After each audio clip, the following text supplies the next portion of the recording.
Good morning. It's some day or another. I think it's Wednesday, June 18th. And it's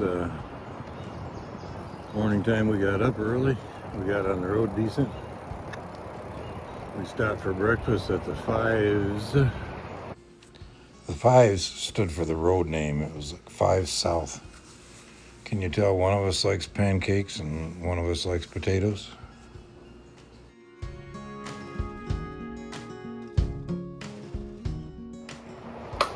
And their website looks like 5 S's, but it's Fives. And now we're just trundling on the road. It's probably warmer than it's been. It's supposed to possibly rain. I have to see if that happens. Nice paved trail. And it's not windy.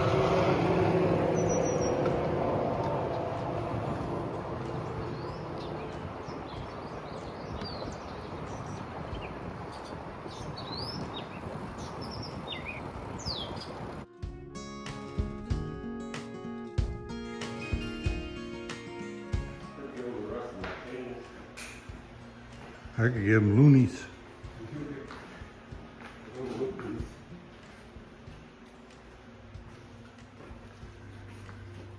It's got a bathroom. This is in the church. And they've got this for bikers. And this is shelter.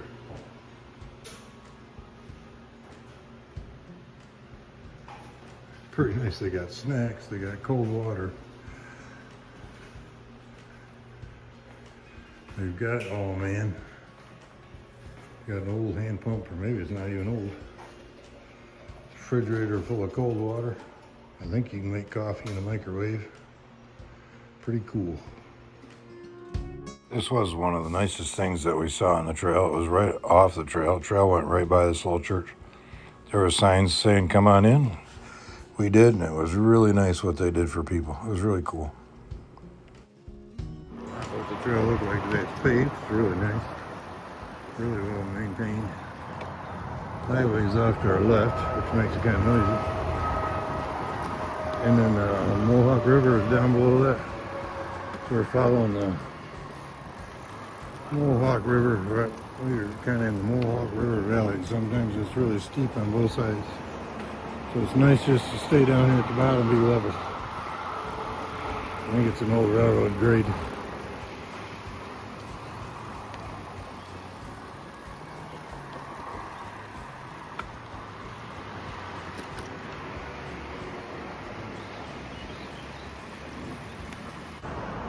We stopped here on this old railroad trestle, turned into a car, turned into a bike bridge for a snack. Is that right, Mike? Kind of sums it up. There's a highway bridge. It's a busy highway. We've been kind of paralleling, but I think we might be losing. Now there's the bridge from the 2-lane road that's been on the other side of us all day long.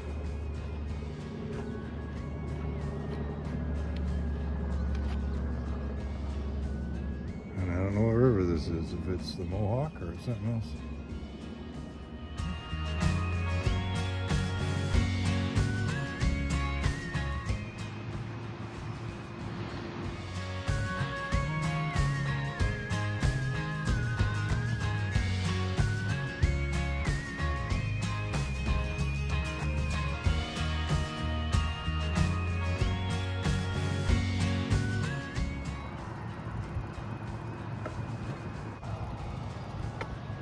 I think he's got a flag in the front.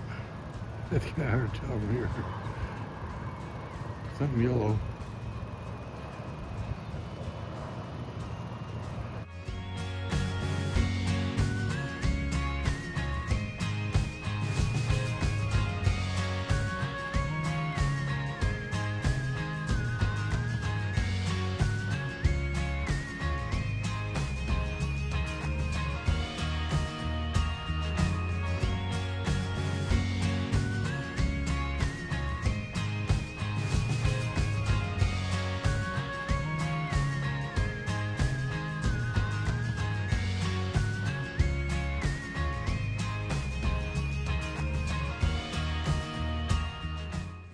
I had made reservations at a Super 8, and when I was making the reservations, it said that you could get a suite for only $6 more. So I thought, what the heck? That'd be nice. We always park our bikes inside so that we don't have to worry about them getting stolen or anything. But when we got in there, it was smaller than any room we'd been in the whole trip. We were whooped. We didn't say anything. We had ordering pizza. It was pretty good. We slept good. Had a shower the next morning, and I said, as I was checking out to the guy, I said it was supposed to be a suite. We paid for a suite. He said, oh, it was a suite. So that's what we had.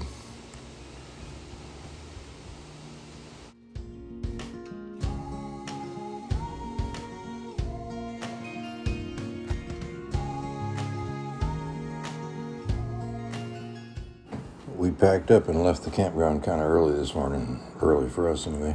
Because we wanted to pack up while the tents were dry and get to the restaurant and have some breakfast. Before it started to rain, we had heard it was going to really rain at about 8:30. So we packed up. When we came to this little town to get breakfast, the Google Maps led us kind of down a hill and right through somebody's yard. I don't think this thing had been a road since horse and buggy days, but it got us right to the restaurant. Today was really about getting us all set up for tomorrow. Mike's goal from the beginning had been to visit the USS Slater. There'll be pictures of that tomorrow. So we had to get within about 12 miles of Albany and get a hotel so that tomorrow we could get up, have breakfast, and then ride those few miles to the USS Slater, tour that, and then get to the train station to go home. So in a way, for the last 6 days, we've been trying to time it to where we got 15 miles from Albany on this night, this afternoon, so that we could get to the USS Slater the next morning in time to tour that before we had to get on the train at 4. Oh, by the way, it never rained. And we were told rain chances were gone. There wasn't going to be any rain for the rest of the day. And then about 45 minutes later, it started to rain. It wasn't hard rain. It was just kind of a nice rain, actually. If you look at the videos from before, I had my pack covers on. We put raincoats on for a while, but we got kind of sick of them and took them off because it was too hot.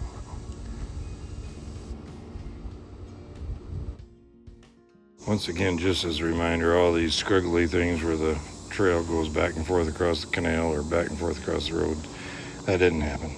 The trail was pretty nice. In fact, it was paved the last 60 miles, and it wasn't full of ruts. It wasn't bad at all. It was really kind of nice.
About this time, we started looking for a place to have lunch, someplace I could eat my peanut butter and jelly and Mike could get a sandwich. We could eat outside, kind of watch the canal. But then we were told that it was going to rain like cats and dogs. In about 40 minutes, we had to find some kind of shelter. So we decided to go to a fast food place. We decided to look for Burger King. David joined us about this time, and he said he found one on his map. So we took off and we rode from here. Now Mike says that he saw a couple of them that we passed that we never stopped at, and he was starting to doubt Dave. But I thought, heck, if a guy could navigate all the way across the United States, he surely should be able to find a Burger King. But eventually got to the point where I stopped too, and I got up my phone and looked on Google Maps and tried to find the Burger King that we didn't seem to be able to find. I always say that all these swirly lines and these circles and everything are just the computer doing things a little goofy, but these are actually ones we took looking for the Burger King. I think we found it right up here. And we ate there. And then we got back on the road and headed up that road and joined up back up with the trail. It wasn't very far from the trail once we got going in the right direction. But, by the way, it never did rain.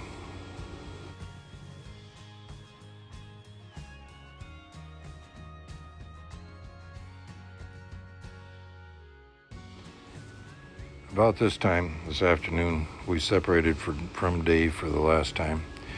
We were both going to different hotels, and he had to continue his journey and we had to continue ours. He did text me. He finished his journey on June 29 in Portland, Maine. What an incredible journey all the way across the United States. It was amazing what they do.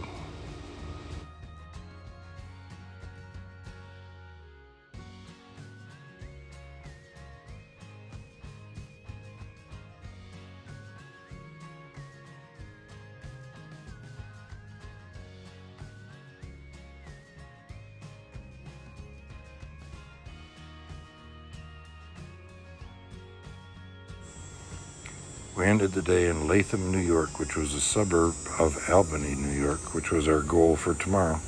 So we should just have like a dozen miles to ride to the ship, and it was all going to work out. Mike's plans had all worked out for the whole week.